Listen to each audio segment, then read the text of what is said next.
Sono felice di questo patto assieme a Fogolar Politik, perché è un patto che vuole ragionare su Udine partendo dalle sue radici per portarla nel futuro, quindi la conoscenza e la coscienza di da dove veniamo, quindi è Udine Nuova Aquileia, è un elemento fondamentale per andare verso il futuro di Udine.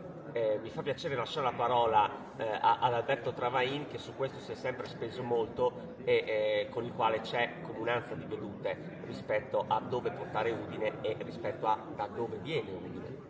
Ma noi alla fresca esperienza e positiva esperienza della mobilitazione attorno a Ivano Marchiol vogliamo portare così l'autorevolezza della storia di un trentennio di civismo culturale udinese che si concretizza in tre istanze che il nostro sindic, il nostro candidato Marchiol ha condiviso in maniera sincera. Ebbene, noi in questi 30 anni volevamo e vogliamo una Udine popolo innanzitutto, una Udine comunità, una Udine che esiste in quanto comunità, innanzitutto comunità, perché c'è estremo bisogno di comunità. Essere comunità rende gli individui più sicuri. E volevamo una Udine popolo che conta, secondo punto. Popolo che conta e quindi la partecipazione popolare, quindi la democrazia diretta, tradizioni antichissime e gloriose che legano questa nostra Udine al passato medievale del patriarcato di Aquileia, ma anche a tradizioni ancora più remote che sono quelle della grande civiltà greca democratica di Atene.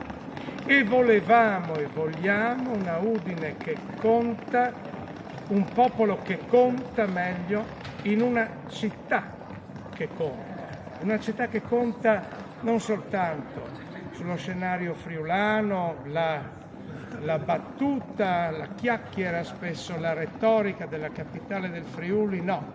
Udine non ha le carte soltanto per essere la capitale del Friuli. Udine è la nuova Aquileia, è nata per essere 800 anni fa questa città, è nata per essere nuova Aquileia, quindi l'erede di quelle grandi funzioni che la prima metropoli della Mitteleuropa ha avuto in questa parte del nostro continente.